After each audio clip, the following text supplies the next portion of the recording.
Hey guys, it's Ren, And Lid. and today we have a special surprise for you. So guess what just recently came out?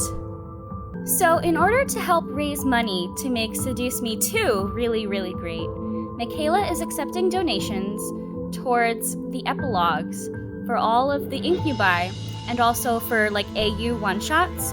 And Sam's epilogue has just come out. Say it ain't so. So we're really excited to show it to you. Let's get started. Laundry. There we go. It's been 2 years. 2 years since my grandfather passed away. 2 years since I met the boys. 2 years since Sam and I shared our first kiss. It may have been forced, but he was still my first and my last. I grew to love this man and held no doubt about my affections for him. He might have seemed intimidating to some, but inside he was a sweetheart and was gentle as a feather. I felt warm every time I thought of him, a smile following after. Sam. As his image appeared in my mind, my heart fluttered. Sam had decided Sam had decided to join the police force, and he had used his handcuffs very well. Embarrassment aside, he would always come home proud to have caught a criminal or stopped a fight. I was so proud of him and always praised him enough to make him go red in the face. He was so cute like that. He would always smile, though, in the end. He cherished me beyond anything else in the world. I was happy, and I never wanted my story to end. No surprises, no problems. On a day off, though, something surprised me. A day off of what? What's my job? What am I doing? Oh, there's a new background, a kitchen. Probably would have been shown in another route. I was cleaning this kitchen, humming my favorite Rise of the Phoenix song to myself. Dinner was quick, but having a clean kitchen was important. My mind wandered to what had happened at dinner. It was peaceful, but Sam barely said a word to me. It might have been because he was tired, but Sam was a lot more vocal at dinner time. What made today different? However, just as I finished cleaning the last utensil, something zipped past me like lightning. Gotta go fast. I looked back and tried to see from my memory if I could pin a detail on the fast-moving shadow, but I came up with only one answer. Sam? No reply. It had to be Sam, though. Who else would do this? Who else would even be in the house? I quickly washed my hands and tried to run in the direction the shadow ran towards, heading into the dining room. I gasped slightly. What the? Draped over a chair was a sign. From the handwriting, I could tell that it was Sam. He tried to write legibly enough for his message to get across. Oh, that's so cute! Still had some work to do, but I read the sign as best as I could. Aw, you have a surprise in your room. Oh, yes we do! A surprise? What was going on? Was this some kind of booty call, or was this a trick? Sam, what are you up to? I decided to go along with this. What was waiting for me? Would it be a desperate Sam? Would it be a gift of some sort? This wasn't like Sam at all, and yet it had Sam written all over it. Practically wrote the sign himself. I thought he did. He did. He did. He literally wrote the sign. He had a ghostwriter. I walked through the lobby and headed upstairs to my room. I felt a pair of eyes watching me, but I ignored it. If Sam was watching, then he'd watch me follow his directions to the roughly written letter. My bedroom door was closed, despite me leaving it open the last time I left it. Odd. I slowly opened it, mentally preparing for anything. I wasn't prepared enough for what there was. I saw a beautiful jade-colored dress laid out on my bed. It gently glimmered in the light of the room, showing the grace of its regal fabric and design. It looked like a princess gown, yet it was definitely a modern dress. It was like a large prom dress, but I wasn't going to prom. Stepping further into the room, I noticed my bedside table was covered in different jewelry and accessories. On the floor was a pair of gorgeous jade heels that sparkled in the light of the room. Has he been working all these hours to buy this for us? Oh, Sam, if you're around, what is going on? I tried to speak out, hoping he was nearby to hear me. I didn't hear a reply. Sam, what is going on? This was beyond anything Sam would do. I could never imagine him laying this out for me, yet my heart fluttered at the thought possibly being very true. My mind began to imagine him seeing me in this dress. His face would turn red, but he would give me that silly grin and call me pretty. My lips curled into a very happy smile at the fantasy thought. I stepped towards the dress and gently lifted it up. It was perfectly made for me. Tailoring was custom with no tag on the collar. I blushed wildly. What distracted me was a note falling out of the dress onto the floor. I quickly picked it up and read it. Again, it was in Sam's sloppy writing. Please get dressed and wait to be escorted back downstairs. I stared at the note in complete confusion. Wait to be escorted? What did that mean? Were we going somewhere? The whole thing left me with so many questions, I began to rethink following the shadow from the kitchen. You'd better explain at the end of all this. I muttered before slowly stripping down and slipping on the dress. It was perfect indeed, form-fitting and princess-like. A quick zip and suddenly I was royalty.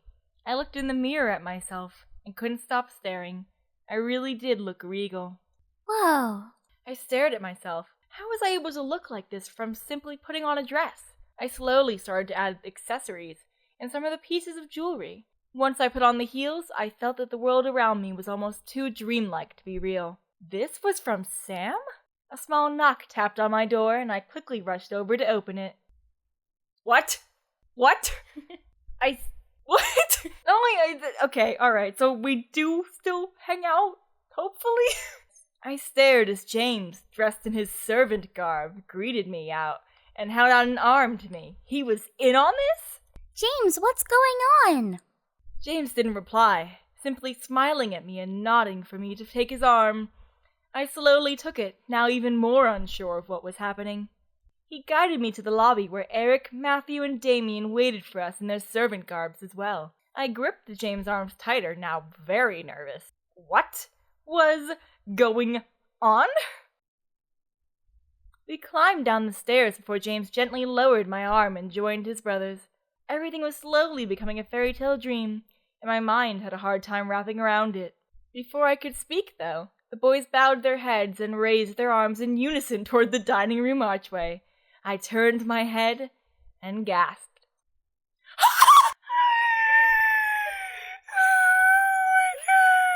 Sam, what are you doing? What is wrong with you? Stop! Ahem. Dressed in an extremely handsome prince garb was Sam, staring at me with both a surprised expression and a blush on his cheeks. I felt the blush rush onto my own face at the sight of Sam. He looked really handsome, and my heart was racing just from looking at him. This had to be a dream. Sam gulped silently before walking over and holding out his hand to me. I stared at it, then slowly reached out and placed my hand in his. Sam smiled before gently bringing it to his lips. His hand was quivering. Why? You look amazing. Dumb toothy grin. I stared at Sam as he looked at me with his lips on my knuckles. My blush grew hotter on my face, making him chuckle softly and lean back up straight. He didn't let go of my hand, however, and gently pulled me towards him. I looked up at Sam as he smiled and rested a hand on my waist. Lifting the hand he was holding beside us, I naturally rested a hand on his shoulder, raising an eyebrow. Okay, this is like the sad, Grandpa died music. Why is this playing? Then music started to play. It was a song I recognized, and it had become Sam's personal favorite, only plucked on the piano. I looked over to the direction of the sound, barely seeing Eric playing a portable piano in the corner of the room, before feeling Sam tighten his grip on me, making me look back to him. It's Change the Monster, but on piano. What? Yeah! What you do to me, it's like a fantasy. I wanna never leave, but isn't it a little funny? One controlling me. I never realized that. I've just thought of this as the sad Grandpa died song this whole time, okay? Tables on me now. I can't see this as a romantic song because I can never escape from you, but baby, that's alright. Well, shall we dance? I stared, telling every single dancing nerve in my body that this was, indeed, real, before nodding to Sam. Like a fairy tale, he and I began to dance in almost perfect unison. He gently guided me around the lobby, waltzing with me with a tender smile on his face. I couldn't help but smile back, despite my mind being completely lost in what was going on.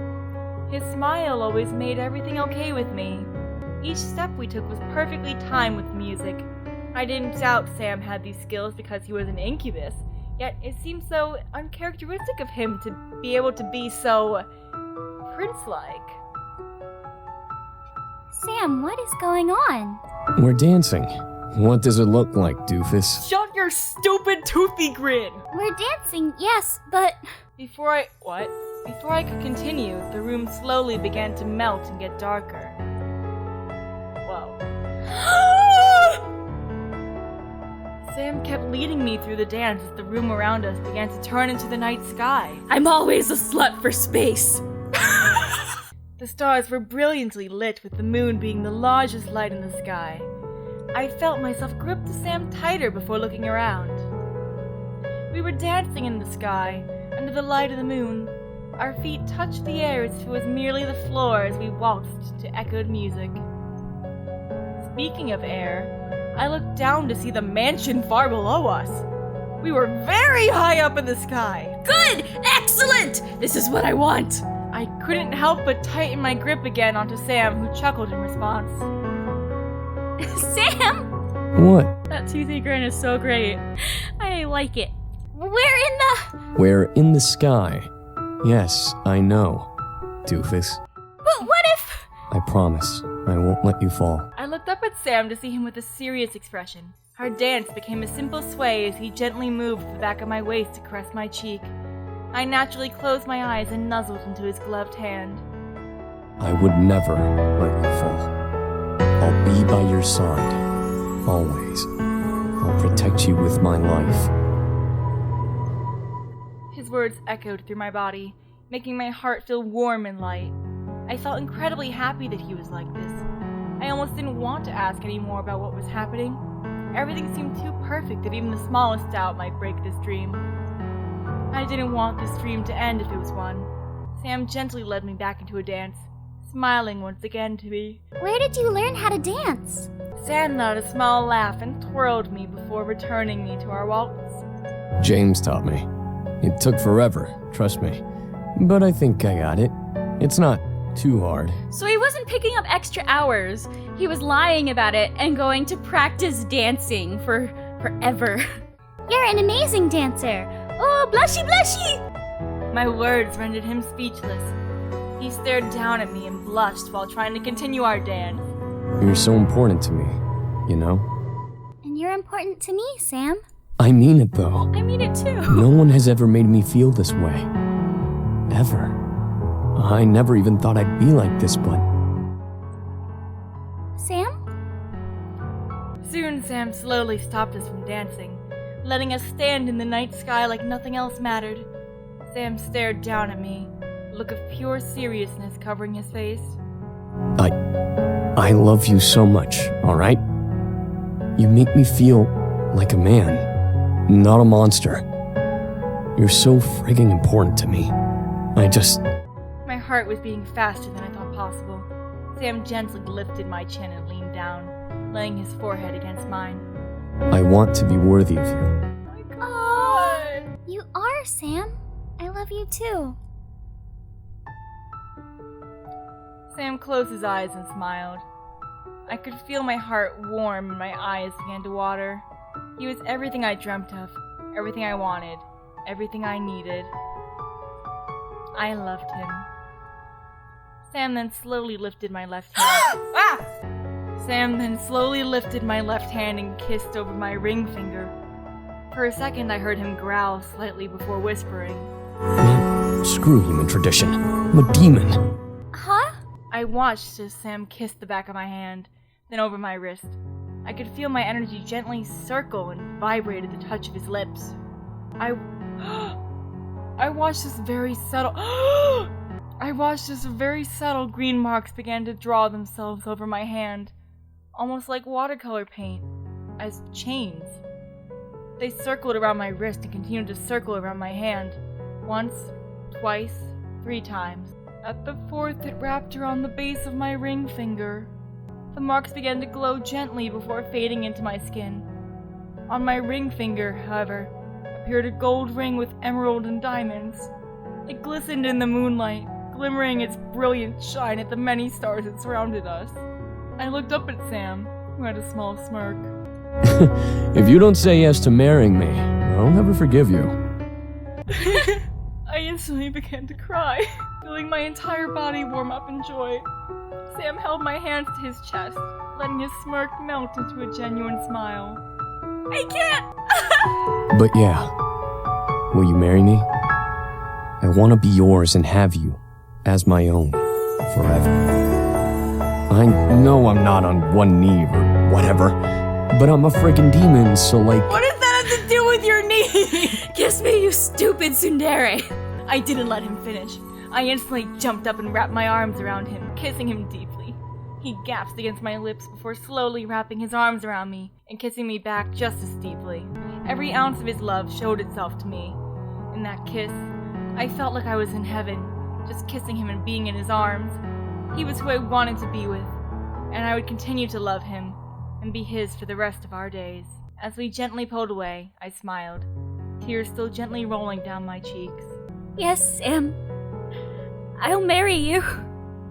Sam smiled widely before hugging me close. His embrace was tight, and I could feel him almost shudder in pure joy. He was as happy as I was. I love you. I love you too. And that was my happily ever after. Bravo. Okay. I mean, it was a bit abrupt, but bravo.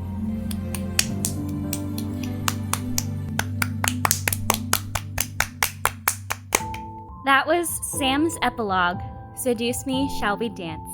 We'll see you guys next time when we continue with the main series. Thanks for watching. Bye-bye. Bye!